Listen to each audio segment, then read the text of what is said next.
नमस्कार साथियों। आज 25 नवंबर है 2024। तो सुबह न्यूज़पेपर पढ़ रहा था। आज वर्ल्ड चेस चैंपियनशिप का फाइनल स्टार्ट हो रहा है। दुनिया में सबसे कम उम्र का चैलेंजर डी गुकेश और चीन के डिंग लिरेन के बीच फाइनल शुरू होगा आज से। तो वो लंबी सीरीज होती है, उसमें बहुत सारे मैच होते हैं। तो उसमें आपकी मेहनत, टैलेंट के अलावा पेशेंस का बड़ा रोल है, क्योंकि वो एक या दो मैच नहीं है। और लगातार सीरीज में खेलते हुए पेशेंस बनाए रखना आसान नहीं होता।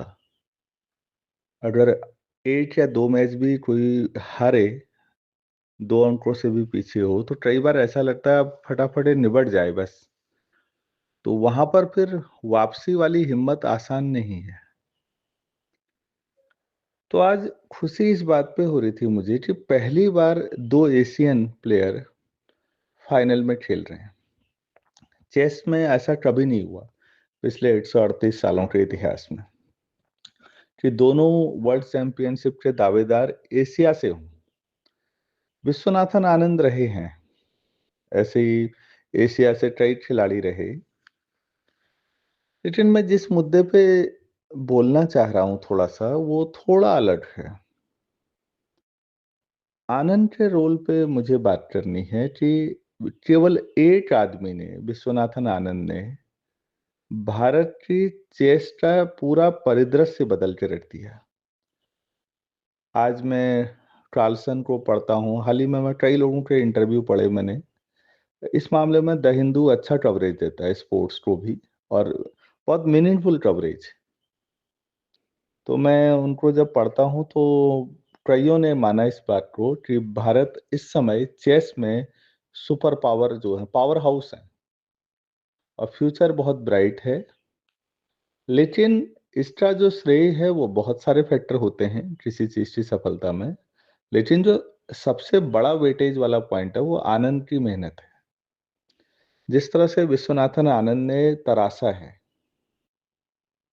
भारत में जितने वो अ, अच्छे खिलाड़ी अलग-अलग खेलों में रिटायर हुए हैं, उसमें कुछ लोग हैं जिन्होंने अपने रिटायरमेंट के बाद जो काम किया उससे वो ज़्यादा चर्चित रहे, ज़्यादा इज़्ज़त पाई, ज़्यादा उन्होंने दुनिया में सम्मान पाया।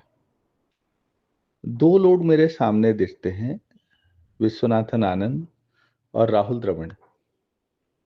आप इनके पूरे करियर को भी देखिए, ये खुद भी लाजवाब खिलाड़ी रहे, बेहतरीन खिलाड़ी रहे और वास्तव में खेल भावना वाले लोग रहे।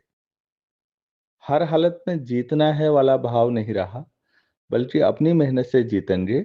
लेकिन अगर हारेंगे कभी, तो सामने वाले को भी पूरी इज्जत देंगे, पूरी रिस्पेक्ट देंगे, पूरा सम्मान देंगे और उससे भी सीखेंगे। खेल यही सिखाता भी होगा, तभी खेल खेले जाते होंगे। आ, बच्चों, खेल में और युद्ध में एक अंतर है। युद्ध वाला भाव थोड़ा अलग होता है, उसमें हर हालत में जीतना है। खेल में जो नियम बने हैं उन्हीं के तहत जीतना है।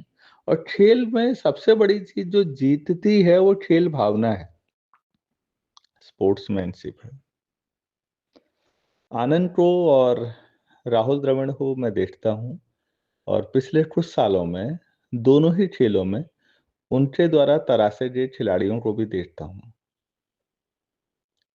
तो बहुत अच्छा लगता है। और इन खेलों में आपने भी देखा ही होगा द्रविड़ के योगदान को। तो आज लोग द्रविड़ को जब वो द्रविड़ एज अ प्लेयर था उससे ज्यादा मानते हैं।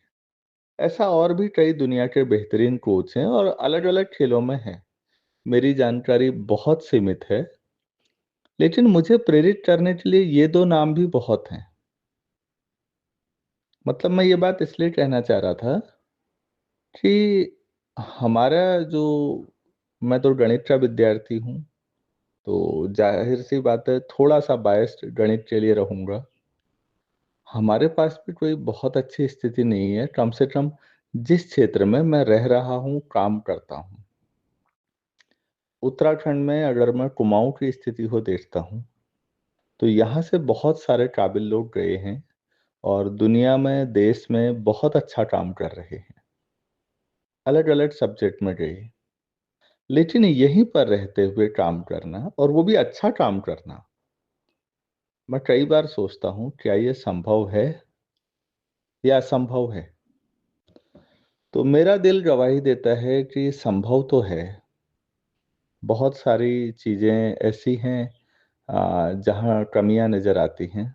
सरकारी सेक्टर है, उसके अपने फ़ायदे और नुकसान हैं और बहुत सारी हाल के वर्षों में बहुत सारी ऐसी घटनाएँ हुई हैं कि टीचर्स को टीचिंग के अलावा नॉन टीचिंग में बहुत सारे काम दिए गए हैं।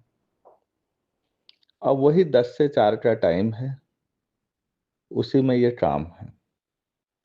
लेकिन फिर लगता है यार क्या इन लोगों ने भी 10 से 4 के हिसाब से ही ये चेस और क्रिकेट में जो बदला है, ये बदला होगा क्या? या कुछ और किया होगा? द्रविड़ से तरासे हुए खिलाड़ियों को देखिए, चाहे आजकल आप ऑस्ट्रेलिया में देख पा रहे होंगे उनका दबदबा, चाहे साउथ अफ्रीका में देख रहे होंगे, पूरी पौध तराशी है।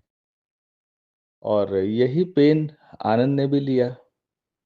तो मतलब पूरी पौध को तराशने में थोड़ा पेन तो लेना ही पड़ेगा, तभी वो पौध विकसित भी होगी। अब नौकरी करें या काम करें, दोनों में थोड़ा अंतर है और मुझे लगता है अगर हम थोड़ा-सा कुछ अतिरिक्त देने का प्रयास करें और अपने जो चार्जेज़ हैं उनको आगे-पीछे मैनेज कर लें थोड़ा-सा, वो काम भी अब क्योंकि हम नौकरी में हैं वो भी करना है। नहीं करना है तो नहीं कह पाऊँगा मैं। वो भी करना है लेकिन शिक्षण कार्य भी है और कुछ ऐसा करें कि कुछ सालों के बाद हमारी फसल भी बेहतर हो। मुझे लगता है किया जा सकता है, संभव है। एक आदमी कितना करेगा पता नहीं लेकिन प्रयास तो करना ही चाहिए। हम सब एक बड़े कैनवास में कितना इम्पैक्ट डाल पाएँगे, मुझे नहीं मालूम। लेकिन हाँ, हम अपने-अपने दायरे में एक छोटा-सा दायरा होगा हमारा, एक इकोसिस्टम होगा और अगर हम उसे सुधार पाएँगे, तो अभी भी मुझे उम्मीद दिखती है। 2 जगह ऐसी हैं जहाँ मुझे अब उम्मीद थोड़ा-सा पहले से कम हुई है, लेकिन फिर भी दिखती है। एक है सरकारी शिक्षा व्यवस्था और दूसरा है पर्यावरण के साथ हमारी जो लड़ाई चल रही है, पर्यावरण को बचाने की लड़ाई। जिस तरह से दुनिया में हम ग्लोबल वार्मिंग के बाद मौसम का बिहेवियर देख पा रहे हैं। दोनों जगह हमारे वैज्ञानिक भी, हमारे शिक्षाविद भी प्रयास तो कर ही रहे हैं। कारण गिनाऊँगा कि शिक्षा व्यवस्था का ये हाल क्यों हुआ, तो बहुत सारे कारण होंगे। आप लोग मुझसे ज़्यादा अच्छा जानते और समझते होंगे। मैं समस्या पे ज़्यादा फ़ोकस करूँ या समाधान पे? मतलब मुझे तो अच्छा लगता है कई बार कि आनंद की तरह या द्रविड़ की तरह हम भी एक लीगेसी एक छोटी-सी शुरू करें। हम बहुत बड़ा पावर हाउस ना भी बना पाएँ, वो तो वक़्त बताएगा हम क्या कर पाएँगे। लेकिन जहाँ पर हैं, वहाँ पर भी अगर हम थोड़ा-सा काम कर पाएँगे, तो जिस दिन हम भी रिटायर होंगे या दुनिया से जाएँगे, मतलब संतोष होगा कि हम भी कुछ कर पाए, कुछ सार्थक कर पाए। ये बच्चों के सहयोग के बिना तो नहीं होगा, इसमें अभिभावकों का भी सहयोग चाहिए, बच्चों का भी चाहिए, लेकिन मुझे लगता है एक्टिव रोल हमारा ही होगा, क्योंकि हम शिक्षक हैं। हम बच्चों के साथ एक कॉर्डियल रिलेशनशिप बना पाएँ, ऐसा व्यवहार बना पाएँ कि हम प्यार से उनसे कहें, "यार, आज 2 घंटे पढ़ लें" और वो मान जाएँ। और ये तो सभी लोग जानेंगे कि चीज़ें प्यार से ही हो पाती हैं। हम प्यार से बच्चों से बहुत काम करवा सकते हैं और ऐसा करेंगे अगले बच्चे से उससे आगे वाला इंस्पायर होता है। आप लोग बैडमिंटन में देखिए, साइना नेहवाल से लेके आज हमारे पास पूरी फ़ौज खड़ी है पीछे से। अलग-अलग खेलों में लोगों ने काम किया है, तो क्यों हम अपने फ़ील्ड में ऐसा इंस्पायर होके ना करें? शिक्षा में प्रेरित होना और प्रेरणा देना एक बड़ा महत्वपूर्ण कार्य है, वो तो करना ही है। तो मुझे उम्मीद है कि हम एक नई शुरुआत करें सभी लोग और कुछ सार्थक कर पाएँ। धन्यवाद।